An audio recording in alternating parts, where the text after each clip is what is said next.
घनघोर बारिश करो। जाओ भक्त जनों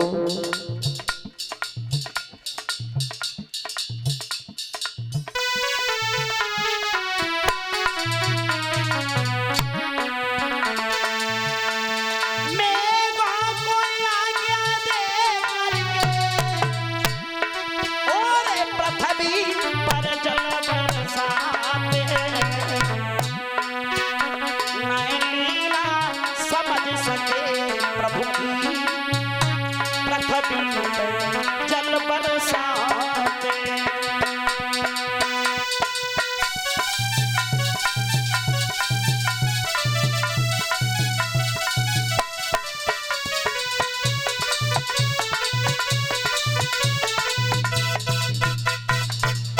बताया पृथ्वी पर जल बरसाने लगे और ये 501 रुपये से भगवान के चरणों में 501 रुपये का दान कर रहे हैं। लालू कश्यप सनोप पेशकार सिंह परीक्षित जी ये 501 रुपये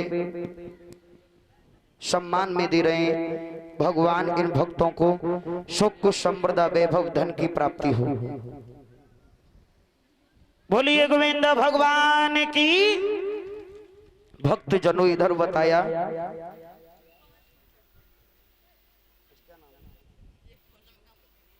इधर भक्त जनों बताया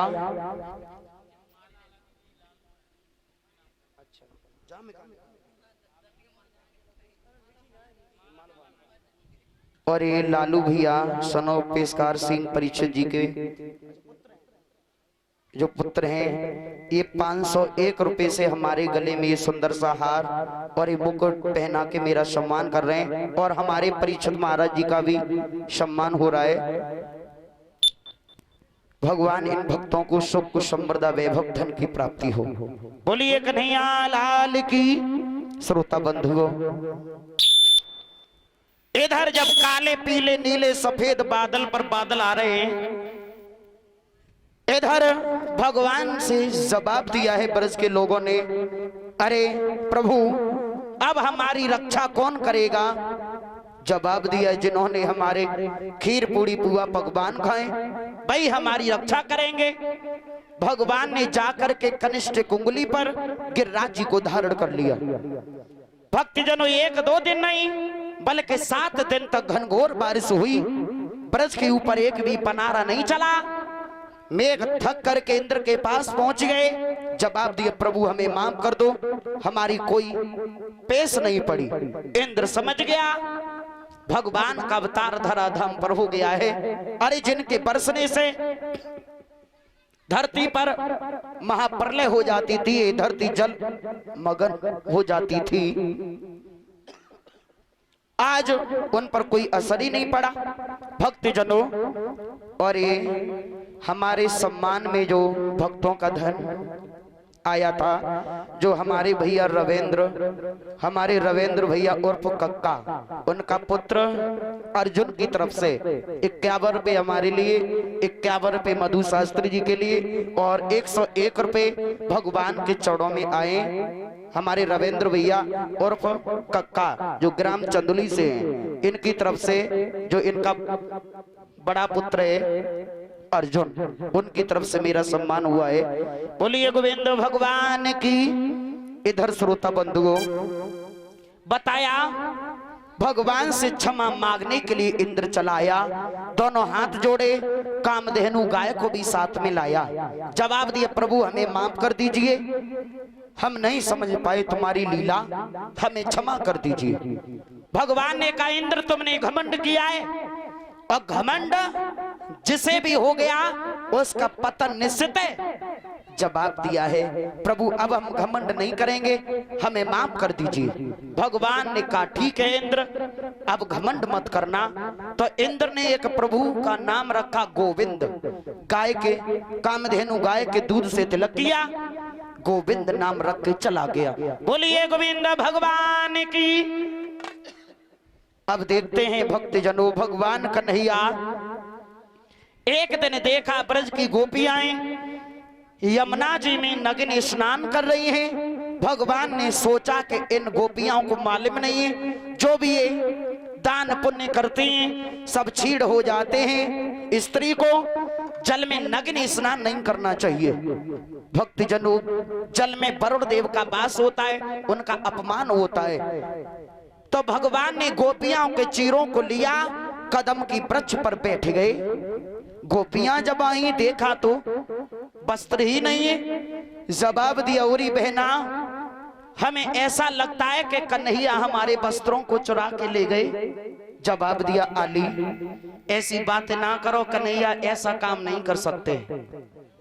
क्यों नहीं कर सकते? अरे नहीं नहीं बहना, तू तो हमेशा उन्हीं का नाम लेती रहती। कन्हैया ऐसा नहीं करता। यहाँ का कौन आया, कौन आएगा यहाँ?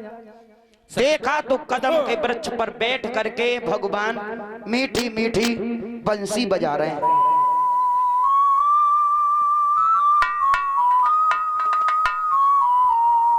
और जब बंसी बजाते देखा, सखियां कहने लगी, ओरे कन्हैया, अरे हमें नहीं मालूम था कि तुम वस्त्रों को भी चुराने लगे हो। हमारे वस्त्र दे दो कन्हैया, हम जल के अंदर नग्ने। तो भगवान कहने लगे, सखियां हम वस्त्रों के लिए मना नहीं कर रहे, लेकिन आज हमें एक वचन देना होगा।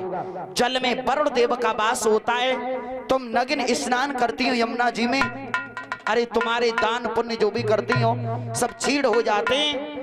आज के बाद तुम नग्न स्नान यमुना में नहीं करोगी, ये हमें वचन दीजिए। जवाब दिया, प्रभु आज के बाद यमुना जी में हम नग्न स्नान नहीं करेंगे। भक्त तब भगवान ने वस्त्रों को दिया, बताया कि चीर हरण कर श्याम ने दिए चीर तत्काल, हाथ जोड़ के श्याम से बोली है ब्रजवान, बहुत दिना से श्याम ये और लागी उपवास, किसी दिना मेरे साथ में करना मिल महाराज। जवाब दिया, प्रभु तुम हमारे साथ में महाराज करो, ये हम सभी गोपियों की इच्छा है। तो भगवान कन्हैया कहने लगे, गोपियां के बोले कृष्ण चंद्र तुम धीरज धरो, अरे श्याम सुंदर निकल के न जा पाएगा।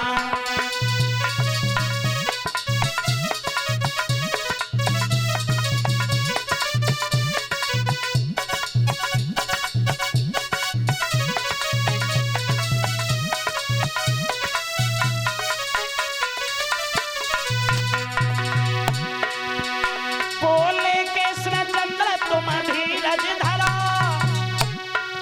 श्याम सुंदर निकल के न जा पाएगा। आस पूरी तुम्हारी सदाई करे, आस पूरी तुम्हारी सदाई करे, जो कहोगी वही श्याम कर जाएगा।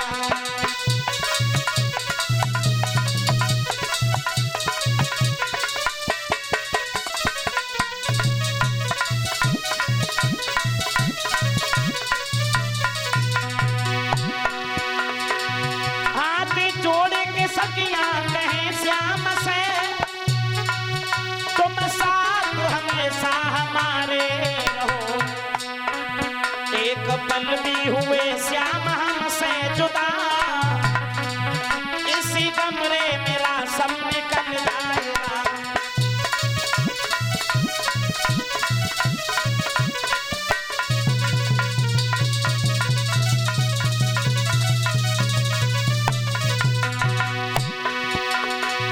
मुस्कुराते हुए श्याम सुंदर कहे, भक्त आए न इच्छा अधूरी रहे, संग मिलके महाराज तो नहीं करूं, शीघ्र ऐसा सुहाना समय आएगा।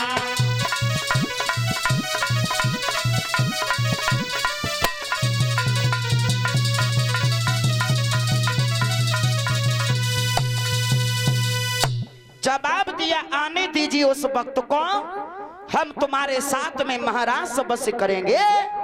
तो भक्तजनों शरद ऋतु की पूर्णिमा के दिन भगवान कन्हैया ने योग माया को बुलाया और योग माया को इशारा दिया कि तुम यमुना के किनारे जाओ।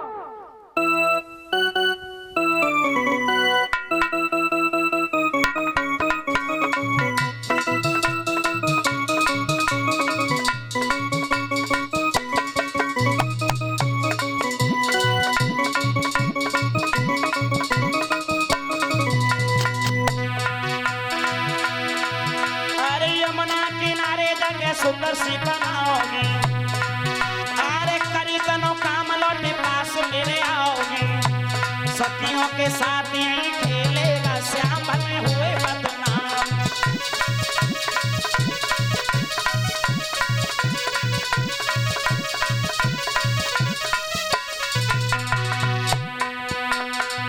अरे सुनिए ऐसी बात माया यमुना पे धाइए, सुंदर सी बनाइए, सोची मन करे हम कृष्ण को काम बने हुए बदनाम।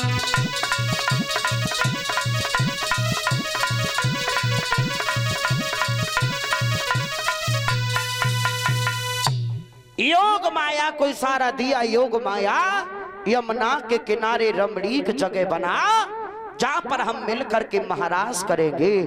भक्तों ये बात जब कही तो योग माया ने यमुना के किनारे बहुत सुंदर जगह बनाई, इतनी सुंदर जगह बनाई, ऐसा मालूम पड़ता था कि चारों तरफ पहरेदारी पर चंद्रमा ही लगे हों। वाह भाई वाह। और ये 501 रुपए का धन भिजवा रहे अतेंद्र यादव, इसी गांव के रहने वाले हैं। इनकी तरफ से भंडारे में 501 रुपए का धन आया है। भगवान इन भक्तों को सुख समृद्धि वैभव धन की प्राप्ति हो। बोलिए कन्हैया लाल की। श्रोता बंधुओं, भगवान कन्हैया ने उस जगह को जब निहारा, भक्त जनों बहुत सुंदर जगह थी। उस जगह को निहारने के बाद में भगवान कन्हैया ने अपनी बंसी को बजाया। सुंदर जगह निहारने के बाद जब बंसी बजाई, और ऐसी बंसी बजाई कन्हैया ने बताया कि ऐसी बजाई गई। कैसी? अरे मुरलिया रे ऐसी बजाई गई, मुरलिया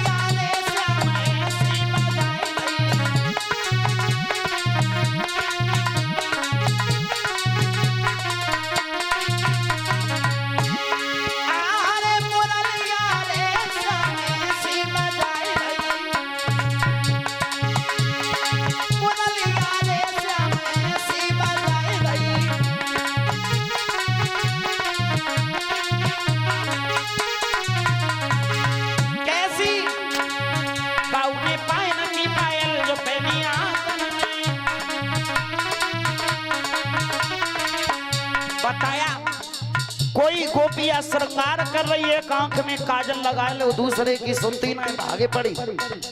कोई रोटी बनाई रही, वो रोटी लेके भागे पड़ी। कोई श्रृंगार कर रही, ईंगुर का पाउडर समझ के गालों पे लगा लिया, अब तो पूरी लंगूरी बंदर वाले पर बताया।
बोलिए कन्हैया लाल की। भगवान कन्हैया ने जब बंसी बजाई, भक्तों सखियों के कान में जब आवाज पड़ी तो सखियां भागी, और जब सखियां भागी हैं बताया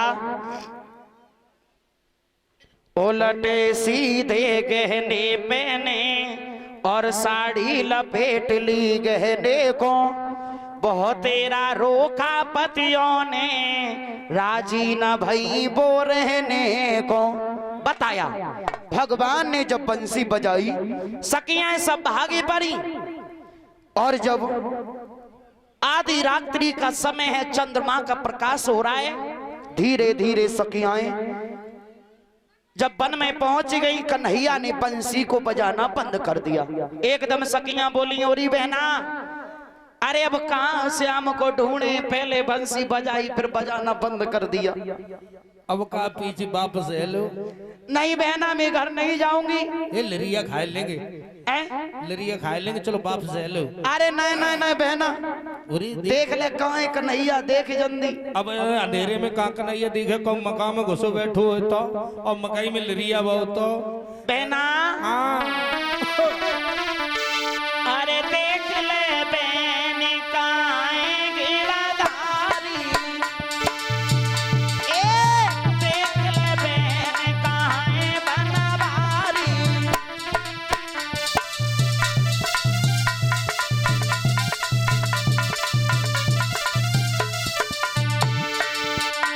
अरे देख ले बहन काहे गिरधारी, ब्रजनंदन बनवारी, बहना ब्रजनंदन बनवारी।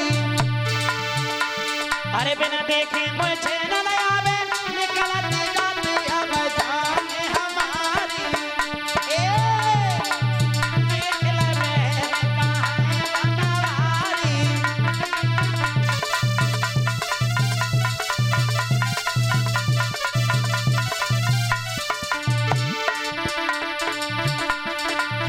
और जवाब दिया बहना, अरे सुने बंसी की धुन को सबई, भागी गोप कुमारी बहना, भागे गोप कुमारी। कहां से आए रे धुनी मुरली की, अरे देख रही सखिया वो बेचारी, देख ले बहन काहे बनवारी।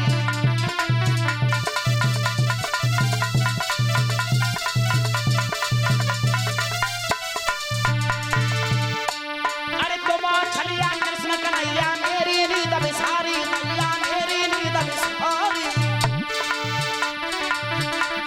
और रामू दुख पालो यत दिल में, करके तेरे संग में आ रही। देख ले बहन काहे बनवारी।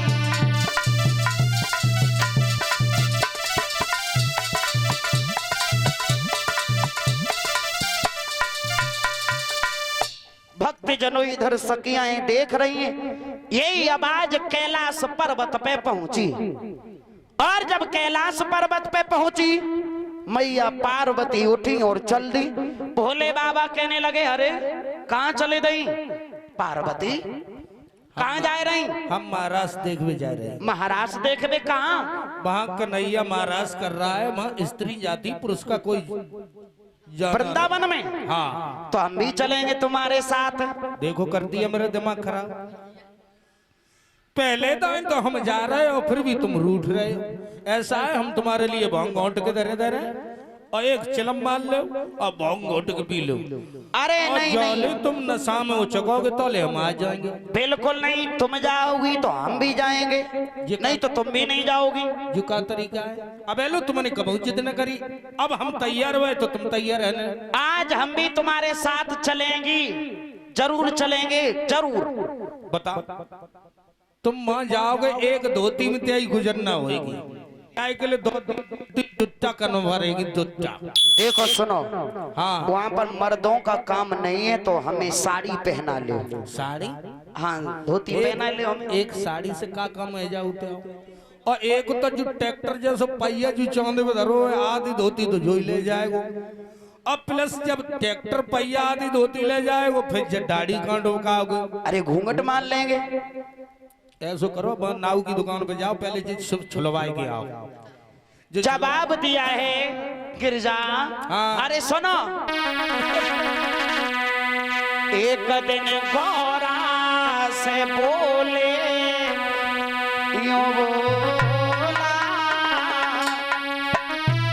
अरे प्यारी हम भी जनाना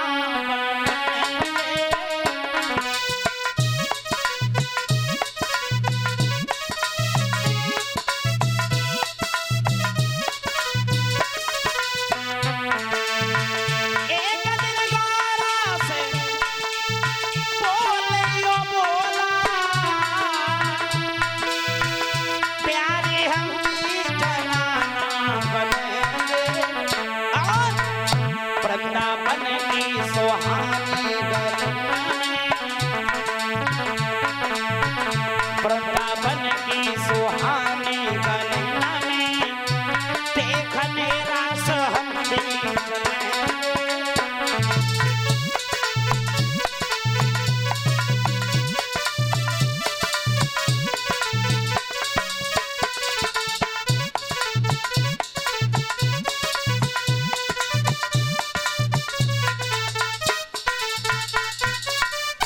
जवाब दिया हम भी तुम्हारे साथ चलेंगे। भोले बाबा नहीं माने, जिद कर गए। तो भोले बाबा को श्रृंगार करो मैया ने। बहुत सुंदर श्रृंगार किया है, बताया।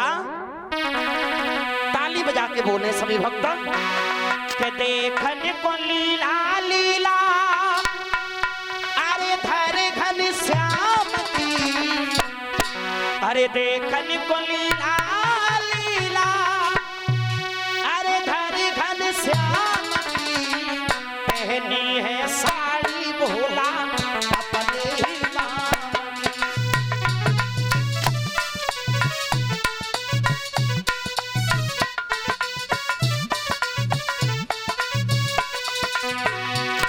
अरे कन कुंडल अटचम जो है, अरे नागन फुलिया न्यारी, उठन पर लगाए लाली।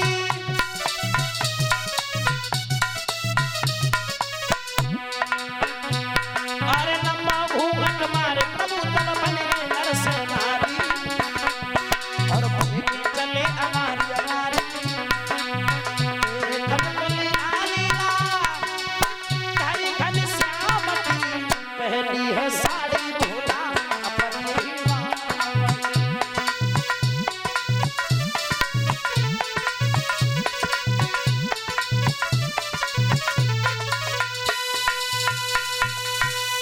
धीरे धीरे महाराज देखने के लिए चले। मैया ने जब तैयार किया तो मैया पार्वती से 1.5 हाथ ऊंचे भोले बाबा मालूम पड़े साड़ी पहन के। जवाब दिया प्रभु तुम तो बड़े लंबे चौड़े मालूम पड़ रहे साड़ी पहने के। क्यों नहीं? इसमें हंसने की क्या बात है? हंसने की कछु बात ना है। जब तुम धोती पहन गए तुम तो खूब लंबी थी, तब हम सुपारी सूट में थे। तो अरे धोती पहने के बड़े लंबे चौड़े मालूम पड़े ना कि लचके चली। जो सैंडल एक बुलंद ऊंचो हो ना, जाई से निक लंबाई मारी मत। अरे तुम